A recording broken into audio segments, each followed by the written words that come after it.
திருமலைப்பாறை பகுதியைச் சேர்ந்த தமிழ் புலி கட்சியினுடைய கிளை பொறுப்பாளர் சகாயம் தொடர் அவர்களை கண்டகோடையாற்ற அழைக்கிறேன். எல்லாத்துக்கும் அணிவார வணக்கங்க. எங்க ஊருக்கு முதல்ல வரப்பீங்களே அவர் வந்து வாசல் ஊருக்கு வந்து முதல்ல நிக்கிறாப்பீங்களே ஓட்டு போடுங்க அப்படின்னு கேக்குறவங்களே உங்க ஓட்டு வசதி இல்ல, உங்களுக்கு தண்ணி வசதி இல்ல, எல்லாமே நாங்க செஞ்சு கொடுக்குறோம் அப்படிங்கிறதுக்காக முதல் ஆரம்பத்திலேயே வந்து சொல்றாங்க. சரி, நாங்களும் நம்பி ஓட்டு போட்டு ஆராத்தியெல்லாம் எடுத்துட்டு போய் எடுக்கிறோம். ஆராத்தியெல்லாம் எடுத்து மறுக்க ஓட்டு போட்டு ஜெயிக்க வச்சு முன்னாடி போய் நின்னோம்னா நீங்க யாருமா, நீங்க எந்த ஊர் தரமா தீர்மா பாருங்க. ஆனா அந்த ஊரே எனக்கு தெரியாதுங்க சார். எனக்கு தான் இப்படி சொல்லுங்க, இப்பதாங்க ஓட்டு கேட்டு வந்தீங்க, எங்க ஊரே தெரியும்னு சொல்றீங்களே அப்படின்னு நான் கேட்டோம்னா எங்கப்பா எப்பமா வந்தீங்க, எப்பயுமே கேட்டீங்க அப்படின்னு எங்களுக்கு சொல்றாங்க சார். நான் எங்களுக்கு எப்படிங்க நான் பாதை இல்லாமனாங்க 3ஆண்டு காலமா இருக்குதுங்க சார். எங்க மாமியாருக்கு நெஞ்சு வலி வந்துடுச்சு. நாங்க போய் 108 வர சொன்னோம். 108 வர சொல்றப்ப எங்களுக்கு வர சொல்லி இருந்தோம். 108 வர்றப்ப வர முடியாது, எங்களுக்கு 108 வர முடியாது அப்படின்னு சொல்லிட்டாங்க.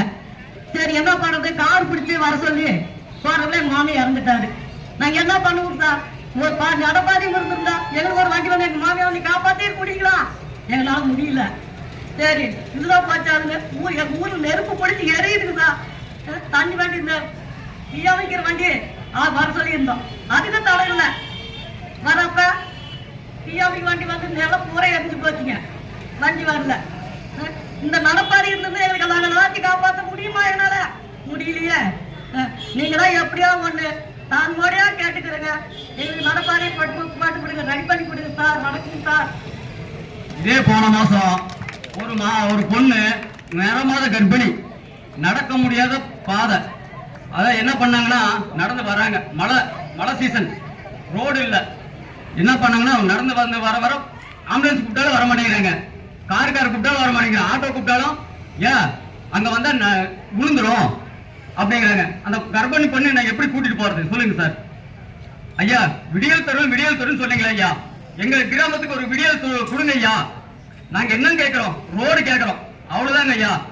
ஒரு ஆம்புலன்ஸ் வருது, ஆம்புலன்ஸ் கூப்பிட்டா வர மாட்டேங்கிறாங்க ஐயா. அங்க போனாக்கா இறக்கத்தில் இறங்கிரும், மேடு ஏறாது அப்படிங்கிறாங்க. நாங்க எவ்வளவு தூரங்க ஐயா தள்ளிட்டே வருது, தூக்கிட்டே வருது, நீங்க சொல்லுங்க. நான் சின்ன வயசு பிறந்ததுல இருந்து அந்த ரோட கைத்தடமா பார்த்துட்டு இருக்கிறேன் ஐயா. இப்ப தொடர்ந்து மேல் மோலப்பாறை பகுதியை சேர்ந்த பொதுமக்கள் ஒரு 100 குடும்பம் அங்கே வசித்து வருகிறது. இதுவரை அந்த மக்களுக்காக வழிபாதையும் அமைத்து தரவில்லை. குடிநீர் வசதிக்கான பொதுக்கிணறும் அங்கே இல்லை. அது மட்டுமல்ல, சுடுகாடு இருந்தும் அதுக்கு வழிபாதை இல்லை. இதை உடனடியாக அரசு கவனத்திற்கு நாங்கள் பலமுறை சென்று கொடுத்தும் அரசு இதுவரை எந்த ஒரு நடவடிக்கையும் எடுக்காத பட்சத்தில் இந்த கவன ஈர்ப்பு ஆர்ப்பாட்டம் இங்கு நடைபெற்று முடிந்தது. இந்த ஆர்ப்பாட்டம் அடுத்த கட்டமாக அரசு அலுவலகத்தை முற்றுகையிடும் போராட்டம் நடத்தப்படும் என்று எங்களுடைய தலைவருடைய கலந்து ஆலோசித்து நடத்தப்படும்